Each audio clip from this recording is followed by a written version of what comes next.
Então, primeiramente, vamos retomar o que são as células. As células são a unidade básica fundamental que formam todos os seres vivos.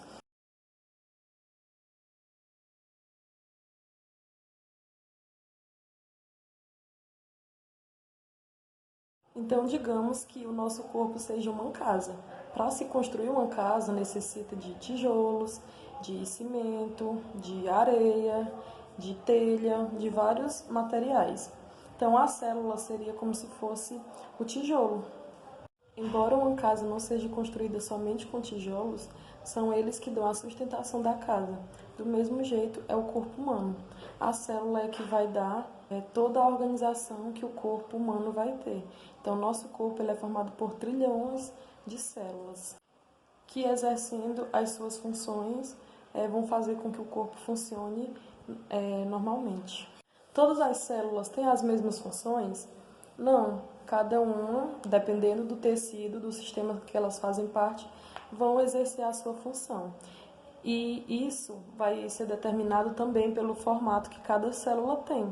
Então, a célula do sangue vai ser de um jeito, a célula nervosa vai ser de outro, a célula muscular vai ser de outro jeito, de outro formato.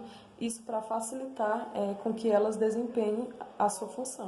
Então, para a gente compreender melhor esse assunto, a gente vai falar sobre os níveis de organização do corpo humano. Como essas células se organizam para formar o nosso corpo. Como eu já falei, as células são a unidade fundamental do corpo humano.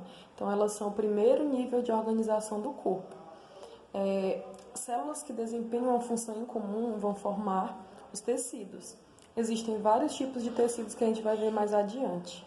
Então, outra coisa que a gente tem que ter em mente é que os tecidos não são só tecidos de pano, como comumente a gente costuma associar. Então, tecidos são um nível de organização formado por células. Vários tecidos organizados juntos vão formar os órgãos.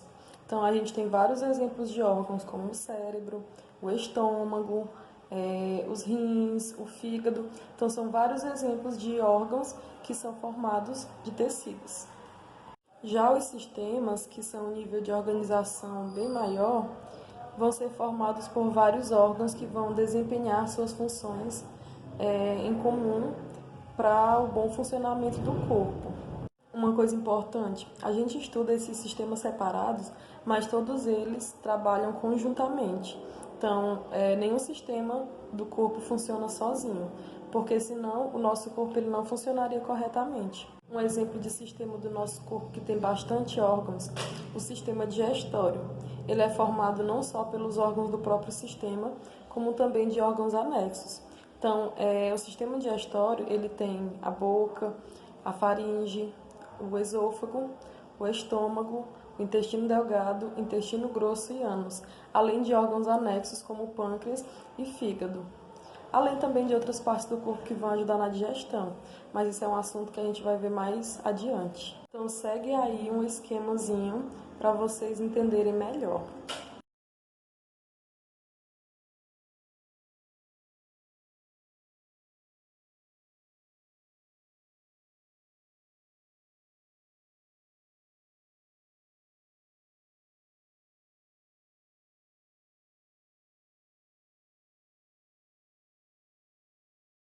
O corpo do ser humano é formado por 4 tipos básicos de tecidos: o tecido epitelial, o tecido conjuntivo, o tecido muscular e o tecido nervoso.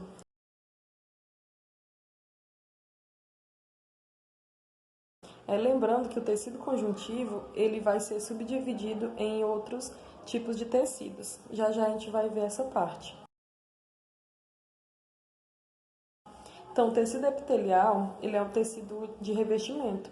Ele vai revestir superfícies internas e externas do corpo.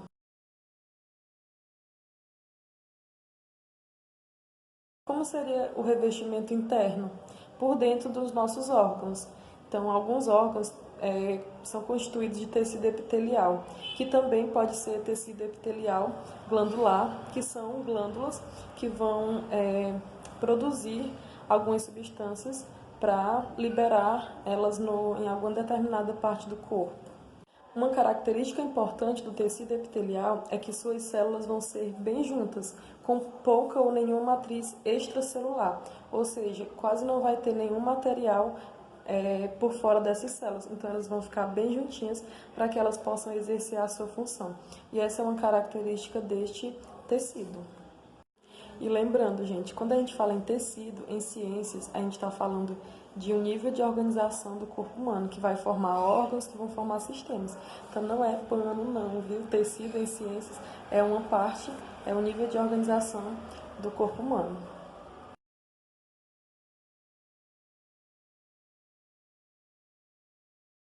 Falando agora sobre o segundo tipo básico de tecido do corpo humano, o tecido conjuntivo. Como eu já adiantei, o tecido conjuntivo ele vai ser dividido em outros subtipos. A gente pode ter o tecido ósseo, o tecido sanguíneo, o tecido cartilaginoso e também o tecido adiposo, cada um exercendo a sua função no seu local específico. Uma característica importante do tecido conjuntivo é que, diferentemente do tecido epitelial, que tinha as células juntinhas, né, o tecido conjuntivo ele vai ter umas células mais espaçadas, ou seja, mais distantes uma da outra, dependendo de qual tipo seja. Então, vai haver muita matriz extracelular, ou seja, entre essas células vai haver algum material ali, algum fluido, alguma coisa entre essas células. O primeiro subtipo de tecido conjuntivo é o tecido ósseo. Pelo nome já dá para ter uma ideia que ele faz parte, ele forma os nossos ossos.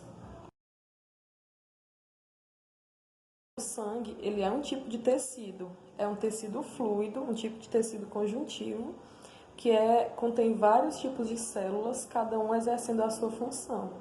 Então, o sangue, ele é também um tipo de tecido conjuntivo. E o tecido adiposo, né, tem esse nome diferente, mas se trata da gordura do nosso corpo, né?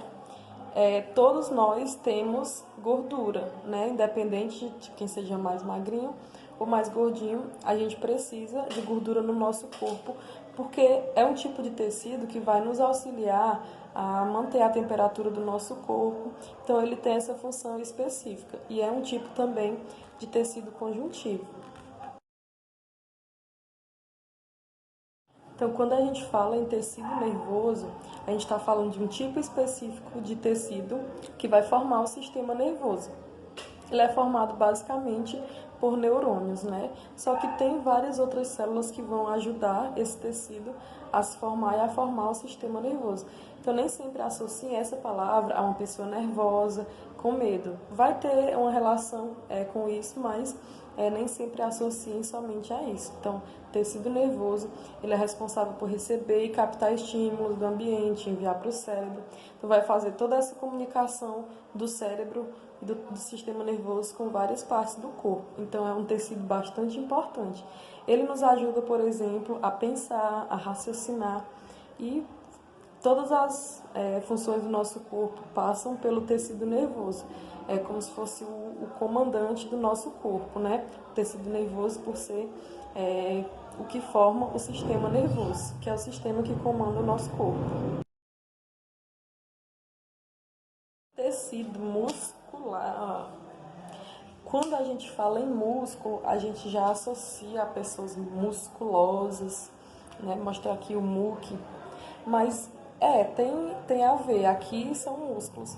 Só que os músculos, eles não têm somente essa função, né? Formar aqui o nosso corpo, né? Os músculos, eles têm a função de, junto com os ossos, coordenar a nossa movimentação. Então, esse é um tipo de músculo, que é o músculo estriado esquelético, ou seja, ele está associado ao esqueleto para nos ajudar a fazer os movimentos. Os outros dois tipos são o liso, músculo liso, que forma alguns órgãos como o estômago, intestino, porque ao fazer a contração, que é a principal função dos músculos, se contrair e relaxar, eles vão ajudar o intestino, o estômago, a fazer a digestão dos alimentos, né, fazendo os movimentos peristálticos, que é um assunto mais para frente. Então, o músculo cardíaco, ele tem uma independência no corpo. Mesmo em casos em que a pessoa teve uma morte cerebral, né, ou seja, os tecidos que formam o cérebro não estão mais funcionando, o coração ele pode continuar batendo, né, dependendo das condições. Então ele tem meio que essa independência, por ser um órgão muscular, né, é um tecido bem diferente. O coração é formado pelo tecido muscular estriado cardíaco. Então ele tem movimento involuntário, ele independe da nossa vontade de fazer ele bater.